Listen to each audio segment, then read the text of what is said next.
Run it up, then run it back. Run it up, then run it back.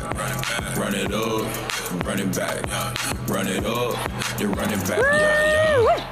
Happy Thursday, y'all. Oh, it's Halloween Eve. Big plan? No, you know what? I'm not even gonna ask y'all. This is Run It Back. Lou Will, Chandler P, Boogie Cousins. Actually got big plans. I got you huge do? plans. Are y'all being sarcastic with me? I'm going where you go. That's right. We got big plans. Where are y'all going? Hidden Hills has a little haunted house thing where the one street, every house is a haunted house. You just kind of You walk just through. literally told everyone exact. Good job, buddy. Yeah, good luck getting Stalkers. to that gate. Okay, forget it. My espresso's hitting. Let's ride. Let's do that. All right, let's get to it.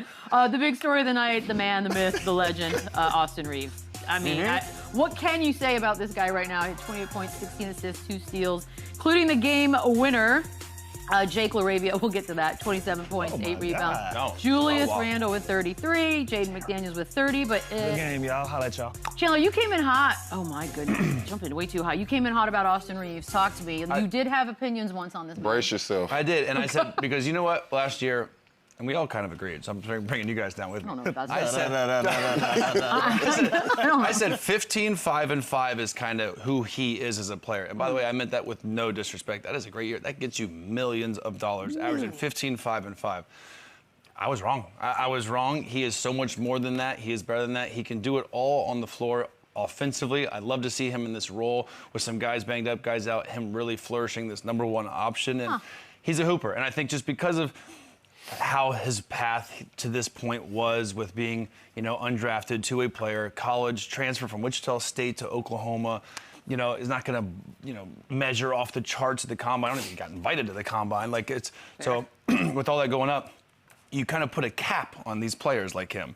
Sure. And I was wrong, and a lot of other people were wrong, and he is a very, very good basketball player, and he is set to make a boatload of money this summer, and there's going to be a lot of takers. You know what, though? I'll make it short and sweet. When you said that he was a 15-5 guy, at that time, he was a 15-5 guy. I think it was 16, 5, and 5 that year. Yeah, that's what the role required. You had a lot of guys around you. It wasn't your role to be this 34-10 guy, but when you have Luka step out, you have LeBron step out, and you're considered the third option, when those two guys are out, what does that make you? Right. That makes you the first option. He's worth everything that's coming his way. He's going to make a ton of cash coming up in this summer, and he's playing his ass off. Guys get better. Guys expand their roles. They expand their games over the summer. It's obvious that he's put the work in, and it's showing. It's showing and proving. He's playing with a ton of confidence. That's going to make this Lakers team even better, I feel like, when these guys come back. Now, will these numbers come down a little bit? Obviously so, when you got ball-dominant guys like Luka and Bron, who's going to be as impactful as they are. But if he can continue to play this way, that changes everything in the outlook that we have for the Lakers. And listen, do I think he's going to be the second leading scorer in the NBA after 82 games? I don't. But like he just said, there's a lot more opportunity right now. But put other guys in his shoes. That's happened multiple times where the guy goes out, two guys goes out, end of the season, you're tanking or whatever, and you're playing. Not everyone does this. And I know it's 5 games, a small sample size, but not everyone's putting up 34, 10, 5 on like 52% from the field. We're not going to cut it. He's balling. 40 from 3, 90 from free throw. Like, these are insane numbers. And yes, they'll probably go down naturally because this is insane. It's like SGA's MVP numbers. Awesome. Like, it's crazy. But you got to give him credit for taking advantage of that and just continuing to work hard and expanding his game with how he came into the league. I couldn't agree more. He's definitely overexceeded everybody's expectations. He's gotten better every single season. He's definitely putting himself in a position to get paid this summer coming up. But I do wonder what this looks like when the other guys do return. Does he sustain this same level of play? Does his numbers drop off? Do they get better? Like, what's the situation? Are those same options that he's receiving now, are those still available to him when no other two guys return? So I'm interested to see how this plays out. And then you also wonder, like, when LeBron comes back, whose hands is the ball going to be? But you know where I think that he's going to be able to benefit from when Luka and Bron comes back? They're half-court guys. If you see in those clips, he's attacking in transition. He can be that guy that you kick the ball up to and get early scores in a transition before the offense set up. Now, when we playing half-court basketball and we can't get a stop, that's where you lean on Bron. That's where you lean on Luka. But in the transition, when you getting stops, he's going to be the guy you can play with speed and go downhill, as our new favorite term.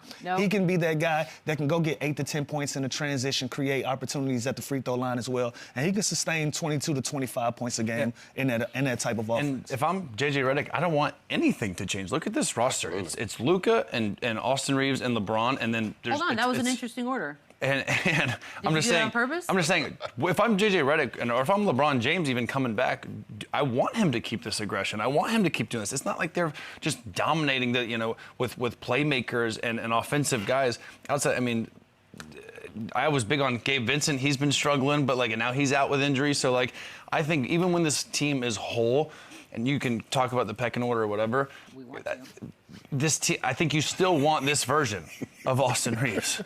I mean, look, it's only fair because we asked the question, hey, are the Sixers better without Joel Embiid? Look, why don't we just have this conversation? What's going to happen when LeBron returns? Where are they go? better without LeBron James? No. If we're going to do an order when LeBron James comes back, I think Austin Reaves is the second option even when LeBron James comes back. He's a 41-year-old man. Again, he's been great. He's probably still going to be phenomenal. He's still going to have his nights where he is insane. But if you're looking at what this kid is doing and what they need on this roster, I think he's the second option, even when LeBron comes back. And I think LeBron is probably okay with this at this point of his career. I don't think he's going to be okay with it. You think he's going to look at it like I'm the third option? Damn it. I just think if that's what it takes for them to win. No, but I think it's going to simmer. I think it's going to sit right under the surface. Yeah, I don't know. I don't know about that one, Chandler. This is LeBron James we're speaking about. We're talking about one of the greatest. At the end of the season, I ever. think Austin Reaves' numbers will be better than LeBron James' numbers. I think, Boogie. Are you thinking about it, though, at least? Because it's not a flat-out no. How many minutes is LeBron James going to play? How many games is he going to play? This guy's going to be, hopefully, not going to win consistent throughout the whole season. Listen. We're talking about LeBron. I know, but we're talking about 41-year-old LeBron James that we haven't seen him play yet. If he's 55, it's LeBron. I don't either, by the way. I'm on record saying he's the greatest of all time. We're talking about a 41-year-old man. We're talking about LeBron James. And we're also talking about somebody who still averaged 24 or 5+ points. Was cooking last year. Exactly. Until we see something change in his play, besides injuries, he's still LeBron James. No doubt. Can we? 100%. This isn't your average 41-year-old man. Yeah, so until there comes a day where LeBron says, I realize something is changing and I need more young guys around me and I'll take a back seat, that's going to be the reality. Until then, when Bron put his uniform back on, he's LeBron James. This is not a fairy tale. I'm just going out there and seeing what happened. No, I'm LeBron. I'm okay with that. But, yeah, but you know what he's seeing changing? Austin Reaves and how much better he's gotten, how much better he's playing. You don't think LeBron's standing like, damn, this kid is nice? No, I absolutely think he's saying Luka. I think he's absolutely doing that. Reaves. But I also think he's looking at it from a perspective of Austin Reaves is holding it down. He's weathering this storm until the rest of the troops return. He's doing an incredible job of what he's doing right now. But to sit here and say LeBron James moves to the third option when he returns, I don't even think it's a conversation. I think we're talking about it because we're media, but I don't think that's like a conversation. It's a conversation in the locker room. You like, know all right, it's- LeBron, you know you're it's back, not. but you're the third option. Like, Yeah. I don't think Well, it's no. That's not even how that works. Yeah. Like it's That's what not I mean. even. That's not even a thing. That's not even how that works. But when you eyeball a game, you know who we're gonna play. We're gonna play through, and be clear. Whenever LeBron James is on the floor, you have no choice but to play through him in some type of major capacity. He's not just going to be, you're not turning him into move him to the corner? a run to the corner guy. No, if anything, they can make him that point forward, let Luka and Austin Reaves work the wings and work He set the table. 100%. He could be one of the better point guards in the league this year. Stacey King had an interesting theory, by the way, about LeBron, because, he's monitoring, he's watching, he's seeing what's going on. He says he's not actually injured. He doesn't think he is, that he's just mad that they didn't offer him a contract extension. Stacey King put his name on that and said that. So what do you think about it? Tweaking. Yeah, I don't know enough about it, but that sounds crazy.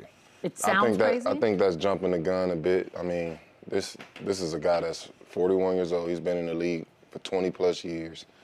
To sit here and say, or to question his injury with all he's been through, as many miles, as much wear and tear he's been through. To question his injury, I just can't go out on a limb and do that. he say he's hurt, you got to believe it, and that's just what it is. Yeah, I'm not rolling. He's never had this MO his whole career. He's dodged really serious injuries his whole career. The guy puts millions and millions of dollars into his body and his rehab and his training all summer. So I'm just saying the idea of him not being hurt. Devil's advocate for 1 second, very easily something I The idea of any player being hurt, not hurt, and saying they're hurt. But crazy. I'm not focusing on the idea so much about the hurt because you use whatever vehicle's available to you. But he definitely has the track record of being extremely passive aggressive. If it was the playoffs tonight, you think he could play? He's playing. Yes, I do. Not as far as being available though.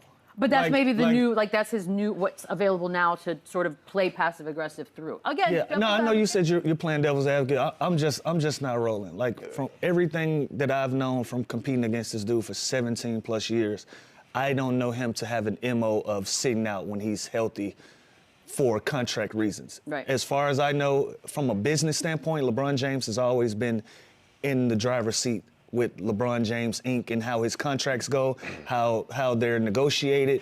You know, even in Cleveland, he waited until he got all his teammates paid, and then he got paid. He always signs these 2-year deals, a one and a one-player option. He's always been in control of his destiny. We understand that he's at the end of his career now, and things are different.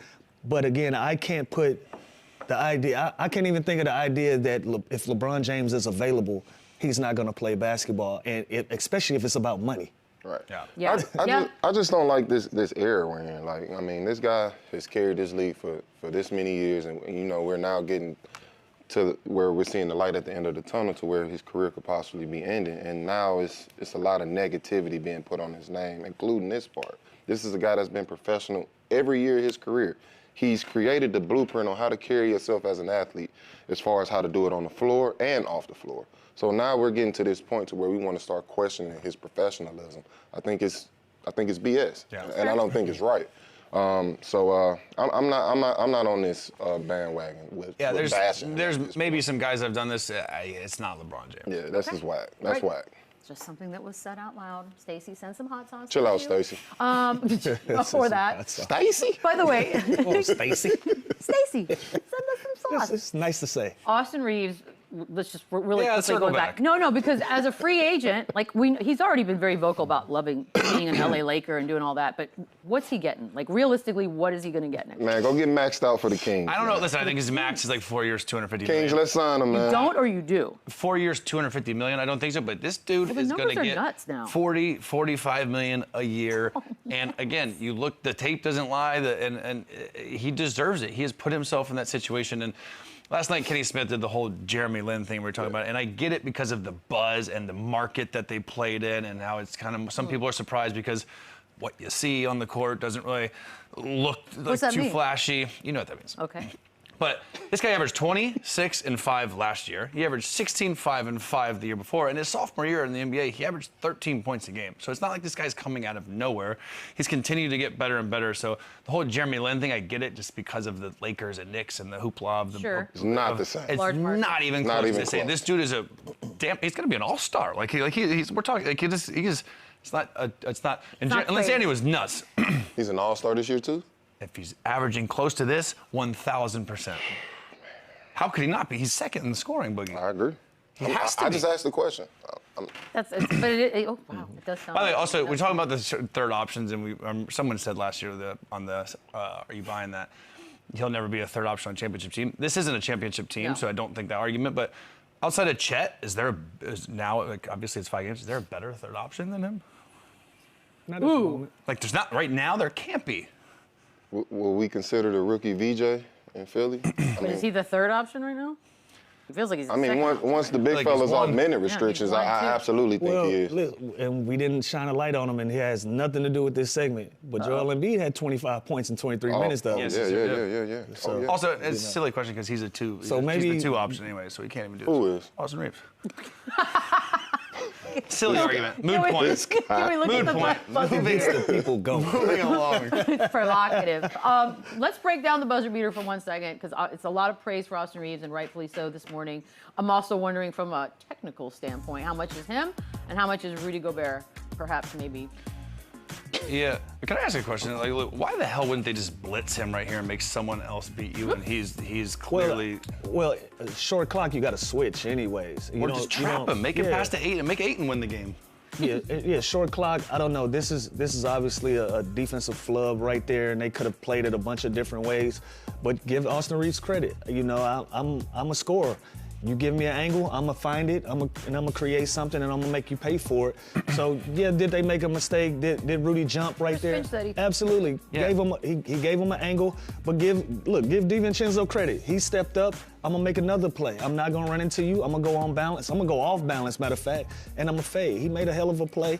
We can nitpick it all we want on Minnesota's side, but I think that was just a guy having a night, and it was gonna go my way. I think where they initially blew it was not trapping him. Just like there's 5, 4, 3. Like get the ball out of his hands, find DeAndre Ayton on the pocket, and make him beat you. Like clearly everything has been going through Austin Reaves this whole game. Don't let him take. And then obviously I think Rudy gave too much separation, right? He allowed the split and the pick and roll, which is the second mistake, and then he was downhill. I don't think you blitz though. I don't think you blitz. I think he got exactly what he wanted. With those 5 on the floor, I'm making anyone else I'm gonna bring the big out of the paint all the way out up the floor. Like they did. Yeah, that's exactly what he wanted. Yeah, that's exactly what they wanted. You're not allowed to give up a split for game like that. It's like Rudy. What do you expect? He's the best defensive player of all time. What do you expect? Listen, this is basketball. It's a game of inches, right? If Rudy Gobert doesn't take one step over, we're talking about him launching a 3 for game, right? I think he has a better chance contesting a long 3 than a drive to the That's what I'm saying. I'll take a long 3 over anything. Rudy took a bad step and it got exposed and he made a play. Other than that, I don't think you blitz this right here and you give up that pocket pass. Everybody's pros. But I'm not giving you an open 15-footer for game because another guy's hot. So you don't blitz. Once he splits the pick and roll though, now Austin Reaves has options. Now he's got the floater. He can draw a foul with Rudy. He can find an open shooter when the defense collapses. Like Rudy, by allowing that initial split, just gave him 3 or 4 options instead of, like Lou said, come out big. He's 7 foot, whatever, and make him shoot that silly step back 35-footer over you for the game. Well, I think it was also the angle that he came at. He was a little wide. He took a bad angle. It was a bad angle. Bad defense. He took a bad angle. But listen, we score with the best of them. Yeah. When you got a guy that knows how to go score a basketball, I really don't care what you do. It's gonna go my way. Yeah, a lot of times, especially when you're talking about a 7-foot guy trying to guard a guard with foot speed and a live dribble. It's gonna be difficult for him regardless. That's the whole point of creating the switch. That's the whole point of creating it. Yep. There was an Anthony Edwards moment last night. Of course, he's not playing. He's injured right now. When a fan, and it's so loud in the arena, if you could hear the fan perfectly asking, who is number 12? This gentleman right here. Ants That's response. what I'm saying. That's what I'm saying. I don't know. It's one of the funniest things I've seen in a really long time, guys. I love it. I love it. Look at his teammate. Look at his teammate. It's hilarious. Well, listen. It's only funny because it's Anthony Edwards, though. Listen, let's give Jake some love, though. Jake. Yeah, he Jake dropped 27. I know 27. who he is now. 27 and 8 on his head. Only missed 1 shot. So if AE didn't know him before last night, who he is now. You know his ass this morning. It's so give him such a some good credit. moment, Give him some credit. Even Jake's It was face really is like, funny. what do I do? It was. He'll remember it forever, as will we. Some young fella hazing. It's okay. I think We've all done it. perfect. Only good fun. Well What's your done. name again? More games. Magic at the Pistons in this one. Okay, so the Pistons pull away in this guy. Second half, they get an easy win. 135-116. Cade finishes with 30. Duran finishes with 21. Paolo has 21, 11, and 7. But we start with the Magic in this, Chandler, because, after last year, I think there were really high expectations, and this 1-4 start seems very, very much off. And, we're looking for a top 4 finish in the East. This is not it. What's going on? Well, last year, if you remember, they were a top 5 defense throughout all the stats. And this year, their defensive rating is 22nd. And then their offensive rating is 26. And you have a guy, Paolo, who's struggling from the mid-range. He's not getting to the basket. He's not having that efficient kind of type games that he had last year. Yet, also, you add a guy like Desmond Bane, which is exactly what they need on paper for shooting. They're 28th in three-point percentage at 31 and 39th in three-point field goals. So it's like everything they added hasn't panned out yet within this offense. I do think they still got better. They're obviously not showing that, but this is a team that was so good defensively last year. They went from top 3 defensive team to now, bottom 10, bottom 8 defensive team. And I don't know if that's just the addition of Bane or that they haven't got on the same page yet, but it is starting to get to a level of concern, but they do have the infrastructure. They have the pieces to be a good team. They just haven't shown it yet. Yeah, I think it's a long season for this Orlando team. I do believe they'll still be a playoff team this year, but I just want to be a little critical on the young fella, Paolo. I think he's settling too much, everything's ending in a jump shot. He's a physical specimen. Nobody can guard you. You got 30 pounds on any defender that's on you besides a center. Use that physicality, use your size, use your advantage, and actually take advantage of it. Settling with the jumper every time, I think that's exactly what the defender wants. And as of right now, he's shooting about 28% on his jump shot. So getting to that basket, getting fouled, getting to the free throw line, I think that's your strength right now, using your size against smaller defenders, back to the basket more so. And I think, your offensive game starts to open up a little more. But right now, I believe he's just settling a little too much. Both of y'all make great points. But I'm gonna blame coach for this one, okay. Right? Like if you look at this Orlando team play, Paulo is catching the ball at the three-point line and he's putting it on the floor immediately, and now he's the guy trying to create. And if he's getting stopped, he's just kicking it out, or he's just selling for jump shots. He's not putting any pressure on the rim whatsoever, and I think that's coaching. Put him in some of those older ones, cross screen, block to block.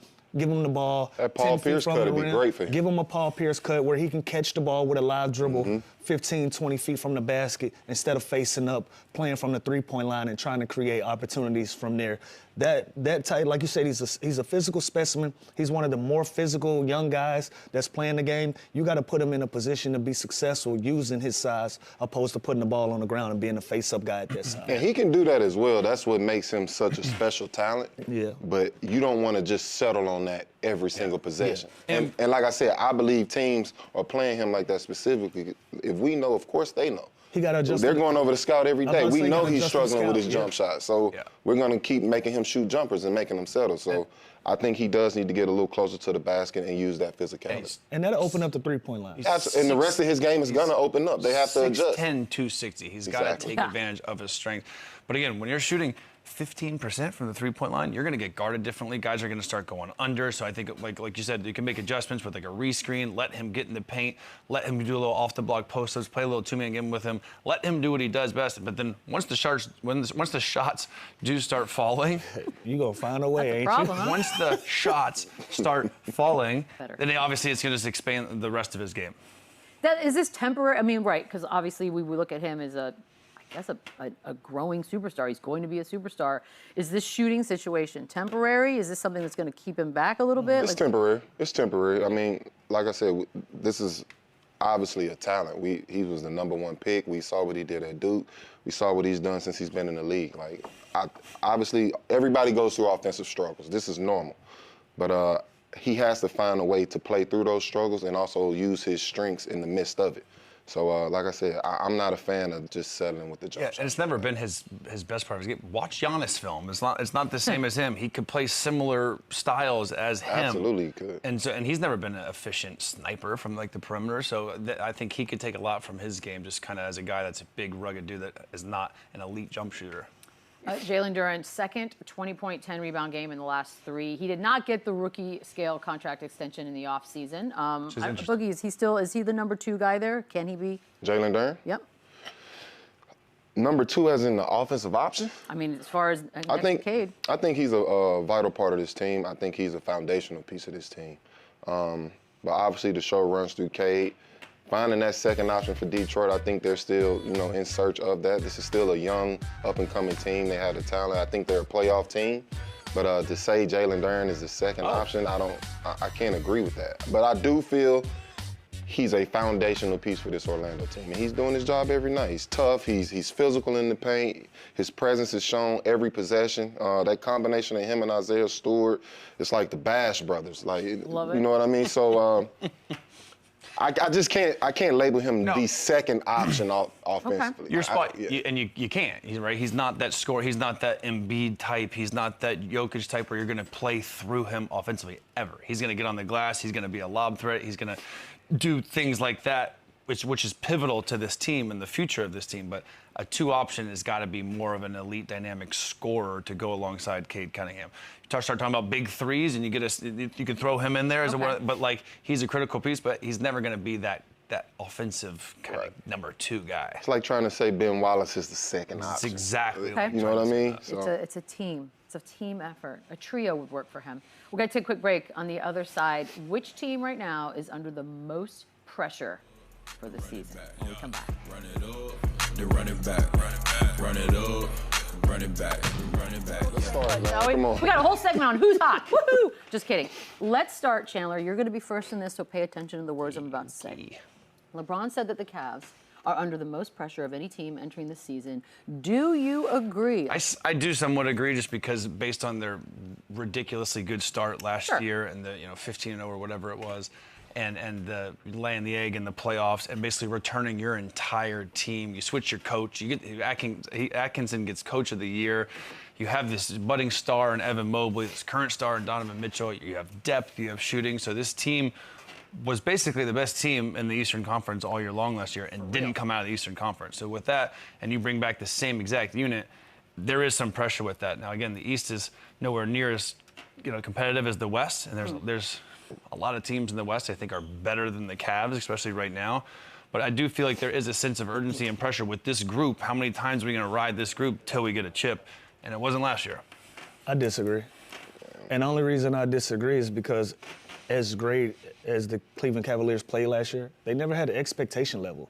Like, they were rolling, but they never. It felt like a bonus. Yeah, but if like you're 64-18, you think that there's got to be an expectation. But that's hindsight, though, Chandler. Even when they were rolling last year, we still were like, well, let's see what they do. Like, we didn't have an expectation level for them. We had an expectation level for OKC. Yeah. We had an expectation level for Denver. We had an expectation level for Boston. We didn't have that same feeling for Cleveland. We knew that they were in the run. We knew that they had all of the pieces to make something shake, to be disruptive. But when they fell short, we didn't make a big deal out of them being bounced out of the playoffs. We didn't make it a big thing. Now, they do return everybody.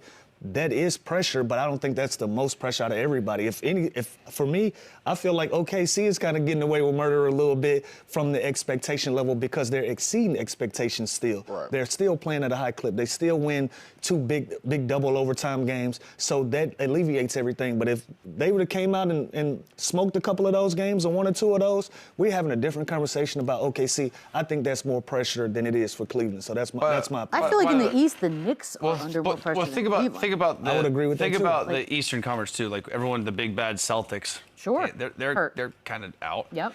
Pacers made the glorious run last year. They're winless, Completely and they're broken. out. Yeah. Philly, with Joel's health and stuff, they're out. The Orlando Magic struggles early. They're out. So I think there's even more so pressure now that the East is so wide open, and they are by far, on paper, the best team. There's expectation. Yeah, but is there pressure for anybody? I don't think anybody thinks any of the teams in the East can come out anyway. That's But if the actually Cavs lose in the second round, do they then start? Didn't they trade Garland, or then they have to switch it up, right? No, but I think that's a different conversation than them playing with pressure on them all season. I think that's a completely different conversation. I couldn't agree more. I believe this is an overreaction. And it's Also, like, when did LeBron say this? Yeah, why? I don't know that. But like Lou said, it's other teams I could look at before this team. Nobody expected them to be a championship team last year or this year. Did they have an incredible season? Absolutely. But having an incredible regular season doesn't necessarily mean you're a championship contender. I think they're still a good team. Obviously, they'll be a playoff team this year, and they'll be in the running. They'll make noise, but like you said, I can consider the Knicks more. I can even consider the Lakers a more of a team that But isn't that just market driven though? That's like, expectation. Cleveland It's just more so in the expectation. But that's part of. Is that not part of the conversation? Like the Why not Denver? If Why, they lose 3 in a row, that won't be the top story. Yeah, but there's no pressure on the Lakers to win a championship this year just because of the Lakers. There's pressure on the Cavs. Denver blew up a championship starting 5. Why is it not more pressure on them? Let me ask you a question, Chandler.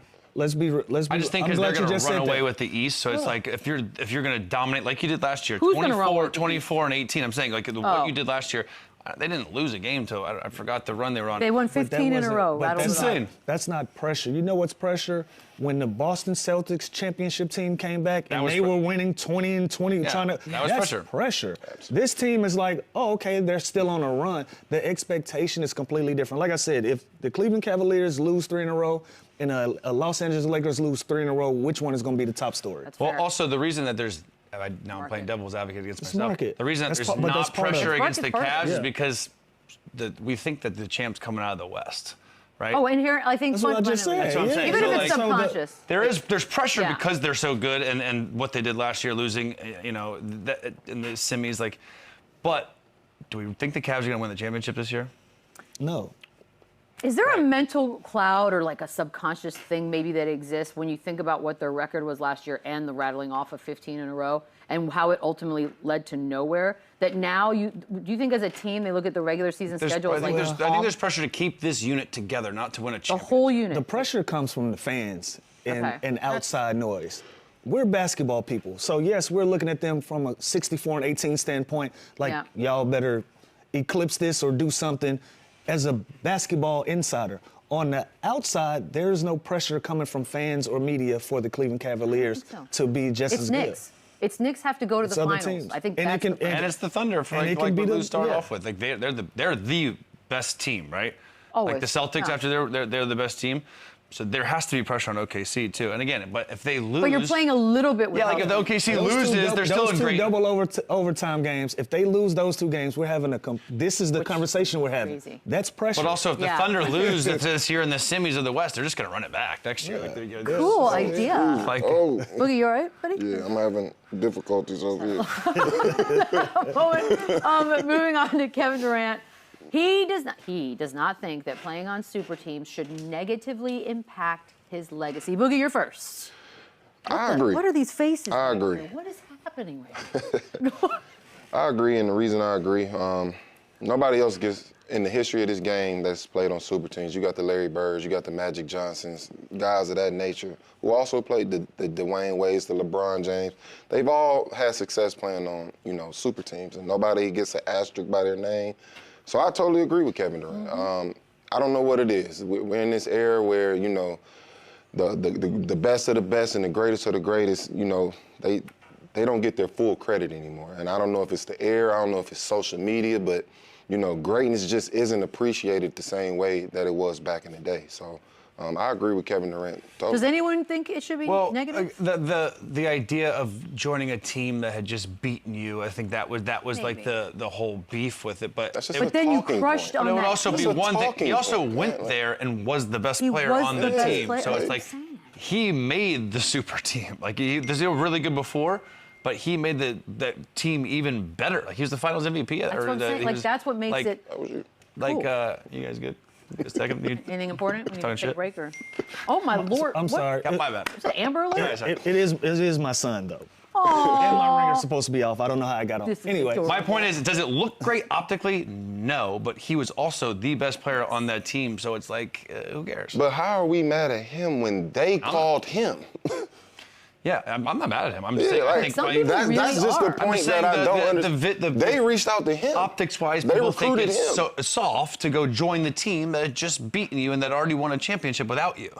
Like, that's the logic behind it. If he would have gone there and just sort of been nothing, like non-factor. He went non-factor, fine. got hurt, and they won. He got a rings. ring. I think that would That's maybe different. affect it negatively. Like you didn't do anything, but he went and was literally their best player. Yeah. Okay, What how more- much of it What is more that could he have done? KD, though, Exactly. is also special in the sense that, and I do love this about him, his trolling, he enjoys it, he leans into it, he does not hide it, says it helps the relationship between fans and players, and maybe that's partly why people have so many opinions about him, Lou, but what do you think about his theory on trolling? No, listen, I think it's good. Sometimes fans get a little carried away with their narratives and getting a little too comfortable with saying some of the things that they just want to say from their couch. And I like the fact that Kevin Durant has stood 10 toes down and decided that I'm going to interact and go back and forth with some of these people, especially with some of the things that they think are really good basketball takes, when Kevin Durant has dedicated his life's work into being a basketball player and you think you know more about basketball than Kevin Durant. I like the fact that he engages in some of these conversations. To y'all last point, do I think that the super team thing negatively impacts his legacy? Absolutely not. If you're a basketball fan and you know what's going on, you know Kevin Durant is gonna go down as a top 5 or a top 10 guy ever to play this game. He's already 7th on the list in scoring, and he's gonna put pressure on getting down 2 or 3 spots by the end of this season. I think the only thing that goes on with that is the Golden State one. That's it. I don't think Brooklyn negatively impacts him. I don't think Phoenix negatively impacts him.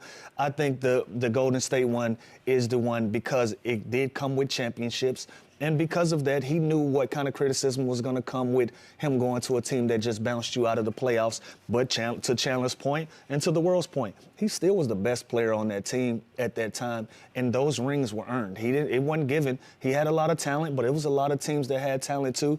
And you got to adjust to the current market. When LeBron James went to Miami, you had a big three in Boston that you had to compete with. Exactly. You had to compete with a big three down in Dallas. You have to adjust to what's going on. Now that we are kind of phasing out of this super team era, we're getting back to more traditional basketball. 1 or 2 guys, the rest being role players. But at that time in the league, you had to create these type of teams if you even wanted an opportunity to sniff a championship. So I don't think that negatively impacts him. And the whole trolling thing, right? I love it. Yeah, I love it. I love it. So Yeah, I love think it's it. great. I think there has to be a balance of it, and I hate when people are like, "Oh, look how like insecure Kevin Durant Nah, is." dude. No, like we were talking about this all the time. Like it feels good sometimes to blast the 42-year-old weirdo living in his parents' basement trying to tell me how to live my life or what I should do differently in basketball. Like, you understand that we have higher expectations for ourselves than anybody else, than media, than coaches, than fans, and especially weirdo trolls that are on Twitter and these social media Twitter bullies. Like it's silly, and it has nothing to do with athletes being soft or insecure. It is just basically an outlet for you to talk trash, and it's an outlet for us to respond and put you in your place sometimes and have fun with it. So By the way, remember he had the burner accounts first, and then one day he just blossomed and said, "You know what? I'm gonna do it myself." Now that was no, this that version was pretty is whack. But just like we were talking about, he was in comments on our Run It Back page last week. You were? Oh, it was hilarious. I took a page out of KD's book. But for me, I look at it as Kevin Durant being a humble person. We talk about superstars and how we want them to be humble. I feel like this is a sign of humbleness. The fact that he can take time out of his day to talk to a weirdo borrowing his neighbor's Wi-Fi, I think that's a sign of humbleness. Wi-Fi. I will say, I used to purposely do like, all right, Q&A time on Twitter. So fun. Just to respond to the mean stuff, to like just to clap back at them, because it's fun. It's funny. It's engaging, and like half the time someone would talk trash to me and I would respond. They would then respond like dying laughing and just literally being like, "Oh, I was just trying to get your attention." It's like that's all it is for them, is them. You wake up sometimes and say, "Today I got time, cuz." I'm gonna do a Q&A today. But it also depends on where you are in life, right? Depending on my mood and how it swings. Exactly. We might have it at a You might have some time on a certain I might day. have some time. You know what? After the shot, let's go live on it. I'm with it. Let's do it. I got some. Can this be a thing? Yes. Let's do it. I used to do Let Me Guess What You Do for a Living by your picture, and it was the most fun ever. I like that. Yeah, it was fun. do You it. get to be, I like. Can I steal that? Can I have that? Lou, what's mine is yours. Thank you. Reggie Miller said appreciate that. Okay. You know what I like to do? Oh God. We're down a rabbit You hole put up now. a mugshot of somebody and you have to guess what crime they committed. Also, Where have we gone? fantastic game. Are we still in the air? Okay. Hold on. Get into that when you have some time. Got game. You're on the Toto. Can I get to Reggie Miller for 1 second? The Toto, you're such an elitist. OKC's big four, KD, Russ, Harden, and Serge. He thinks they should all 4 of them, have their numbers retired. And I think some people would probably go, "Oh, KD and Russ, sure." But the Harden and Serge, maybe, I don't know, Lou. Are we good? He had a point before last season. Okay. Before last season, he had a point. I see where you're going. Hold on. Hear me out. Let me land, Boogie. Go ahead. Before last season, those guys set a standard. Yeah. Now that standard is different. Dang. That standard is completely different now with these guys bringing a championship to OKC. Can you make a case for Russ? Can you make a case with KD? Absolutely. Now, when you go Serge, when you go James, that is up to the organization. That's up to the city and how impactful their impact was. Let's not forget Nick Collison is already retired there because, but that is That's because Boogie's of, point is made. Listen, What are we talking about? no, but you know why? Because when you Because he played a lot of games? Like, no, because of however that It community. wasn't because of greatness. There's an embrace there. Let me land, Boogie. Because of how the fan base looks at you or whatever your impact was, it can't be bad. It couldn't have been basketball. Right. No disrespect. But he had an impact. That is up to the individual. Go, man. Look, I'm trying to make a case. 11 points per game, 7 rebounds a game is Thunder Ibaka, and no championships. You get your jersey retired? Stop. I said that was But the a Collison was the standard. counter. Yeah, you get the opportunity to set your own standard. a great point. Cool. You can do whatever you set your want. own Standards are So like my you said. so my So my that's what I'm question is saying. this. Logically, from a basketball standpoint, no. But what I'm saying is, listen, Okay. we had this conversation about Derrick Rose and his statue. Oh, well, he only did this, he only did that. It don't matter. However Chicago feel about it, that's Yeah. worthy of it. That's fair. You get an My- opportunity to D set your Rose standard. definitely is getting his jersey retired. No, we ain't. They already did. It's done In already. Oklahoma. They already did. It's done already, but we were What's talking about a statue. My talking only about a issue man here is the James Harden thing. Obviously his numbers 3 seasons, 13 points a game, but the 6th man of the year was huge, and he went on to be a superstar. And that But So he then didn't you do say it- 3 but of the he didn't 4? do it there. I think 3 of the 4, just because when you think of that seems Thunder rude team, now. for the most part, and again, no shade to Serge Ibaka, he was great for them. He was the best shot blocker, by the way, in the league for those years he was there. I am just saying, you get your jersey I hope retired so. outside of Nick Collison for production, for greatness, and if 11-6 and 7-4 is that, then against Listen. but also he had an impact in the community. He had an Boogie, impact let's with the not franchise. pretend. What is your no, deal? No, listen. What are we But he's talking not about right happy. now? But let's I'm not saying pretend like 3 this of them. wasn't a conversation before this new crop of guys. Like This was how. Like this the was a windows closed. conversation. If Nick Collison is retired, I'm trying to and- stop. Can I know speak? you Can I? land. Go ahead. If Nick Collison is retired, why is this even a discussion? You're saying they all 4 are Then right. everyone. Yes. That's what he's saying. If Nick Collison is retired in OKC, we're having a discussion But I think it's about more. His was- these 4 guys. but If they but deserve that's to not be in the fair, though. Raptors, His was longevity, just like I don't Udonis care. Haslam's is I retired don't in Miami. care. Why is Udonis Haslam retired in Miami? It's not because basketball. And guess who else jersey retired in Miami? Michael Jordan. Great point. What's that mean? I'm just saying. Greatness is greatness. Those 4 listen, guys deserve to be in the Raptors. If Nick Collison deserves it, it's not even a So question. what if Nick Collison wasn't in it? well, All 4 of them hold still? on. They still deserve to be in there. What? What Then they hold on. win? Then we arguing the same thing. I thought you was against me. We're arguing the same thing. I'm saying yes. They get it. yeah, all OKC 4. gets a chance to set their own standard. All 4. However, I think the bar got raised about how we get in now. What So this if group that's of the- guys is doing does not take away what those guys did. But we looking at I like we're that looking at- point. we're That, looking that has I like nothing that. to That's do the with what case. these guys brought to So that check this- organization. If that's the case, then we're looking at 7 jerseys going up. That's fine. Cool. Got room. They got 1. SGA's going. Fill the Jalen- arena. By the way, so whole team. Jalen, Chet, and SGA, they got a championship. They're at least. gone. They're going to be in the rafters. They're gonna have no more That's what I'm space, saying. Boogie. Like, what's the We're talking about an arena. Can we ask you, Boogie? What is the standard though? Oh dear. Greatness. Were those 4 guys, when they played in those uniforms, were they great or not? They were really, really good. They weren't great. They They didn't were win a awesome. championship. They Yeah. were not great. It was fun. They were awesome. It was a great So what's chapter. Nick Collison? I don't. Okay, that's the That's a attendance different- I record. think it's That's a- longevity. All right, it's we're gonna- career. Should It's have never said community. Nick Collison. No, man. that's They're a gonna great, but continue this. that's an I think incredible they were. point. I think We'll they were be right really back. good. These guys. So he were- was great because he never missed work James, for 20 years. James Like, Harden was. I- James Harden became great in the Why? Houston Rockets. Run it back, run it up, run it back, run it up. Panic button, and we have a literal panic button. I mean, this is budget, people. This is next tier. So let's start with the Hawks. You guys will figure out if you panic or not. Lou, you'll be first. Beat the Nets last night, but they are 2-3 on the season. Bunch of guys missing games, and to make matters worse, Trae Young leaves the game last night with a knee injury. Are we hitting the panic button on top 4? Go, Boogie. Yeah, we hitting the panic button, Eric, especially if this turns out to be something serious for Trae Young and the Hawks. Oh, I don't like Yeah, that. man. Prayers up for my little bro. I hope everything is okay. I hope it's not anything structural, anything serious.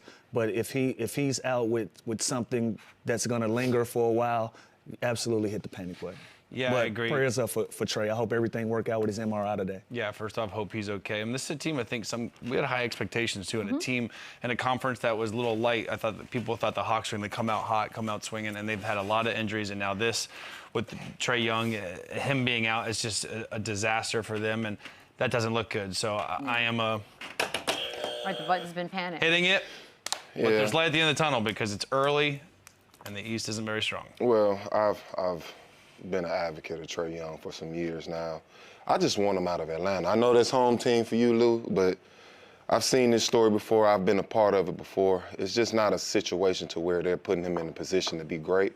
and that's unfair to him. So I'm indifferent. I've already said this publicly. You gotta give him a real opportunity to win basketball games. It's not a good situation. Look at all of his peers around the league and who they're paired up with and the type of groups that they have. Atlanta has a lot of young talent, a lot of up-and-coming guys. But again, in a league where talent is at a premium, you got to put some guys that's already got resumes around Trae Young as his peers do. Give him an even playing field to create more of his legacy. And I don't think the Hawks have done everything in their power. It's pretty obvious they're not really investing in this kid or this team. It's shown year after year. So like I said, it's time for him to just get out of there, hopefully.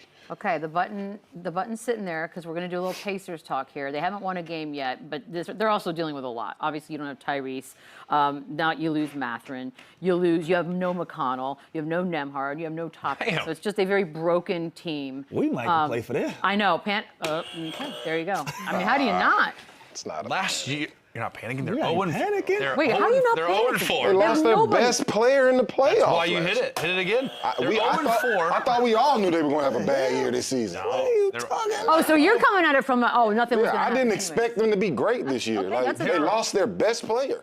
Oh, so you're not panicking? No, this is expected. He's past panicking. You go to you panicked already. You go to Game 7 of the Panic finals. last season. You go to Game 7 of the finals. That's Your best rough. player goes down. Now you're 0-4. Sounds about right. God, I hated that. It's tough. I'm panicking because this is not a good situation. He's already accepted it. He's in a different phase. I knew they would suck this season. Okay, and we'll be right back to wrap this up on the other side. Oh, man. Fair is fair. They run it back. It up.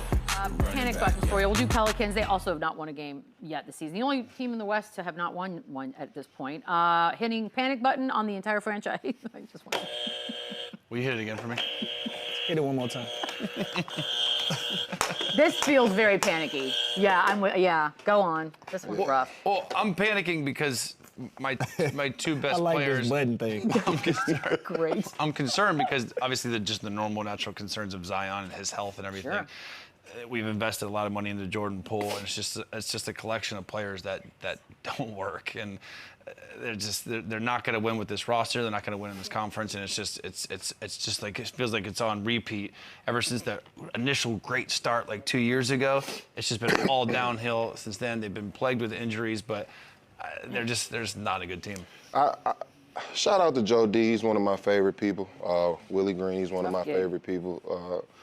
I think he's also a really good coach. I think they put together a good team. It's just not clicking right now. I don't know why that is. I think they have plenty of talent. I like the combination of Jordan Poole, Zion Williamson, DeJounte Murray. I think they have a really, really solid team. They went and got a veteran big in Kevon Looney. He has championship DNA. He's been around the block. He knows how this league works. And I felt like that was a guy that could come in and also spread a lot of knowledge to the younger guys on the squad. But for some reason, it's just not working. So, and then you're in a tough conference like the West to start off 0-4. That's just You also do the Garrett Queen deal, which that just could. Yeah, they got talent. They have names. I even like the young rookie Fears. I think they have a lot of talent, but for some reason the talent is just it's not meshing. All right, moving on. Kings. 1-4 on that season. Last night they started Russell Westbrook, Zach LaVine, DeMar DeRozan, Sabonis, and Schroeder. Boogie, I know you're hitting the panic. Man. Or you just passed it. I don't even know. You got 30 seconds, 20 seconds, 10 seconds. Kings gon' Kings, man. Kings gonna be Kings. Kings go Kings. You ain't got to say too much, man. It's same story, same song. Get my boy Debo out of there. I feel like Clean house. Russ, Get I feel Sabonis. bad for you. Debo, I feel bad Get for the you. guys out of there. Scott Perry, I love you, but man, Get the guys out same of there. story, that'll different day. do it for us. Maybe tomorrow's Halloween for us. Maybe it's not. We'll see. See ya.